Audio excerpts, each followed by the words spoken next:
2022 की बात है। रशिया यूक्रेन वॉर के कारण टर्की पर फूड क्राइसिस का खतरा मंडरा रहा था। वो इसलिए क्योंकि टर्की अपना अधिकतर व्हीट यूक्रेन से मंगाता था। इस कठिन घड़ी में भारत ने टर्की की तरफ मदद का हाथ बढ़ाया। भारत ने 55,000 टन हाई क्वालिटी व्हीट की एक बड़ी शिपमेंट टर्की की तरफ रवाना करी। ये सिर्फ व्यापार नहीं था, बल्कि एक जेस्चर ऑफ गुडविल था, हेल्पिंग हैंड था, ट्रेड और फूड डिप्लोमेसी भी थी। लेकिन इसके बाद जो हुआ उसने सबको चौंका दिया।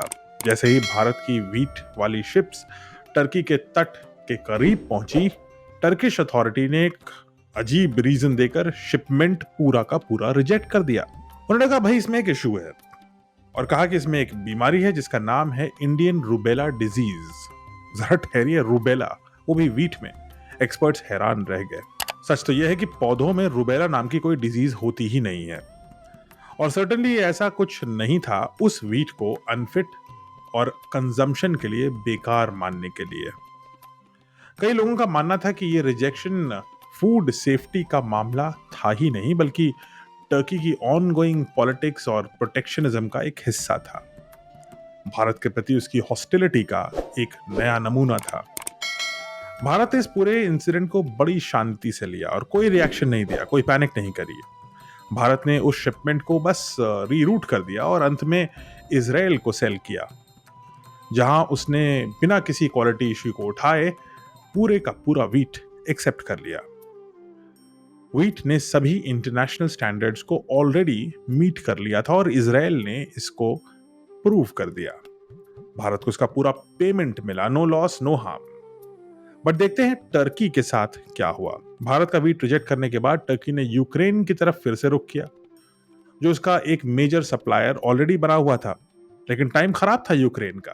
यूक्रेन के ग्रेन एक्सपोर्ट्स पूरी तरीके से रुके हुए थे, क्योंकि रशिया के साथ उसका एक ऑनगोइंग वॉर चालू हुआ था। टर्की को लगा कि ये वॉर कुछ दिन में सॉर्ट हो जाएगा, लेकिन ये वॉर आज तक खत्म नहीं हुआ। रशिया ने ब्लॉकेड कर रखा था, पोर्ट्स पे माइंस थे और शिपमेंट निकल ही नहीं पाया टर्की की तरफ। पैनिक हुए टर्की ने अब रशिया की तरफ देखा, लेकिन वहां भी कोई आसान सोल्यूशन नहीं मिला। लैंड रूट्स जैम थे और पॉलिटिकल सेंसिटिविटी थी, और साथ ही साथ रशियन गुड्स के ऊपर सैंक्शंस लग रही थी। सी रूट उस समय इतने खतरनाक थे, ब्लैक सी में बारूदी सुरंगों का एक पूरा का पूरा जंजाल बना हुआ था। तो टर्की को भारत के व्हीट को रिजेक्ट करने के बाद ना यूक्रेन से व्हीट मिला और ना रशिया से, और तब शुरू हुआ टर्की में एक भयानक क्राइसिस। ब्रेड की प्राइसेस आसमान चूमने लगी, लोकल सप्लाईज में तंगी आ गई और गवर्नमेंट पर भयानक क्रिटिसिज्म चालू हुआ। अफरा तफरी में गवर्नमेंट ने एक हाई हैंडेड मिलिटरिस्टिक अप्रोच लेकर के अपनी पब्लिक को शांत किया। जो एक रिजेक्शन था वो अब एक नेशनल फूड क्राइसिस ऑलरेडी बन चुका था। इधर भारत शांति से अपने व्हीट का एक्सपोर्ट करता रहा, दूसरे देशों को सपोर्ट करता रहा और अपनी ग्रेन क्वालिटी पर विश्वास बनाए रखा। अंत में इंडिया ने कुछ नहीं खोया, लेकिन टर्की ने अपनी क्रेडिबिलिटी, सप्लाई सिक्योरिटी और एक भरोसेमंद ट्रेड पार्टनर को हमेशा के लिए खो दिया।